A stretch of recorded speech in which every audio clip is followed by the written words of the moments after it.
Hey, this is Mark Benson again. Thanks for tuning in to another episode of First Date Soccer. I wanted to come and speak with you today and sort of give you 8 different things to look for in a soccer club, or 8 different questions you might have, or however you want to phrase that, when you're looking into club soccer for your child. What different things should you look for in a soccer club to give you a more informed decision of this is the right place for me with my player?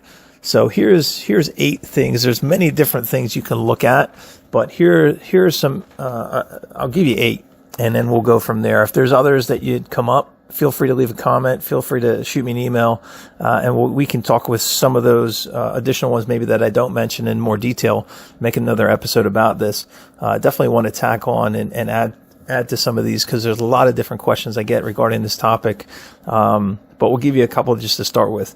So here are a couple, and not in any particular order, but here are 8 to kind of start with to look for. So things that I would look for if I was choosing a club soccer experience for my player would be what kind of level coaches or what kind of education do the coaches have that are going to be instructing my child? What kind of background do they have? Are they licensed coaches? Do they have, and then when you get into licensure, are they licensed within the United States? Are they a UEFA licensed coach? Are they licensed from some other country? And different backgrounds will provide different experiences. Some good, some indifferent, some bad.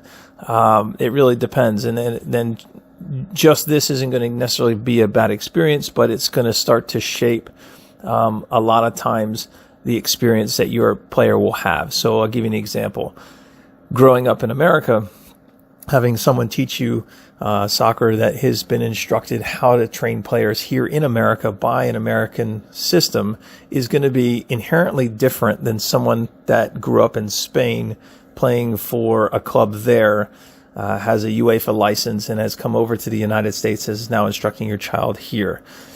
It's just different because they've had a different experience from a youth, either a player or coach, all the way to here. Same thing from England. England's going to be different than from Spain. It's going to be different from Serbia. It's going to be different from France. So every person's background you have is going to inherently be a little bit different. Many times it can be a good thing because you get a different sort of way of learning from these different types of experiences. Some can be bad. Sometimes you can have someone who is instructed how to play in a very demanding, not so nice way, and you have to, that can be, encouraging for some players to really get them to work hard, and it can be, demoralizing for a young person who's not ready to learn in that kind of way. So it really just depends. But one of the things that I would look for first and foremost is, do the people that are instructing these players know what they're talking about? I am biased because as a former player, I look for not only do they have a coaching background, but I would prefer if someone instructing not only had that background, but they also had a playing background. Mainly because me as an instructor, I know that if a young person looks at me and I'm able to not only say what I want them to do and describe what I want them to do in a professional way, but I can also show it, that young person is going to look at me differently than someone who can't do what they're saying. It's one of those things where it's like, well, shoot, this, they know what they're talking about because they can do it. It just carries more weight. That's, again, my opinion, but from the years that I've been working with players, they tend to respect that a lot more when you can back up what you're saying with actually being able to do it. So if you've played at a high level and you can go and instruct players, for me personally, when I used to learn, that was always more interesting. It was more, caused it to be more competitive for me. And it really got me to love the game a lot more because I was like, wow, this person, not only, wow, look at what they can do. I want to be able to do that. And it sparked a fire in me to be able to want to do that more. So that would be what I would start to look for. You want to look for education and the level of coaches, and that's across the board. So not only the coach for the team that you're with, but also does that carry throughout the club? Does everybody have is there some sort of standard of licensure that they need to have in order to be able to work at the club? Some level of experience, or that they just grab people off the street, throw them teams, and hope for the best. So that would be the first thing. I look for different levels within the club for growth within your players' development. So when you're first getting to a club, if you're a young player, you might look at the rec side of a club if they have that offered for their club environment. And is there then tiers of teams? So like an A, B, or C team, or a premier level team, development academy, ECNL, and then all the way down to your different levels that you're going to be playing at. And then is there a way that you can work your way up, or if you're not doing so well, is there a place for you to go down a level, which is also important. Sometimes you need to get knocked down a little bit, and then you got to work. You've got to struggle a little to be able to build yourself back up. So these are things that, would be helpful to have within the club, versus if they've only got one team and then you don't make it, or you get cut a year later, where do you go? So that could be helpful to know. How big is a club? That would be our third one. And that kind of lends itself with the thing we just talked about. So obviously numbers of players and teams that are there, that are available to kind of move up and down, would be helpful. But also the level of competition then, if you're at a very, very big club that's got 60 plus teams in all the age groups, it's going to be really hard for you to get on a different team. So is that the best environment for you? Do you need to be in an environment where it's so competitive that at any moment you could be on the chopping block? Or does the size of the club need to be such that you have a little bit of, and it all depends on your personality, but, we have a little bit of breathing room. So if you make a mistake, it's not the end of the world. If if you're not up to par this year, that's okay. You're not going to get knocked down right away. They're still going to work with you over a period of time. And it always depends, within the club, within the team, within the coach, and how they feel. And then also how you react to those situations. So just some things to think about. Again, each of these topics, we could probably create our own episode, which we might do even later, but, just to kind of list them off pretty quickly.